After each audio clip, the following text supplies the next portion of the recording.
பௌர்ணமி என்பது முழு நிலவு தோன்றும் நாள்.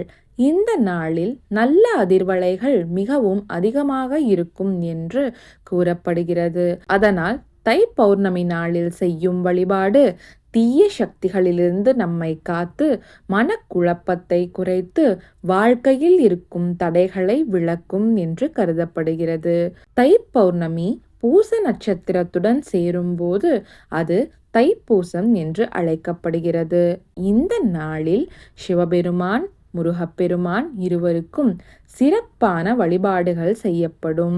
தேவகுரு பிரகஸ்பதி பூச நட்சத்திரத்துக்கு உரியவர்.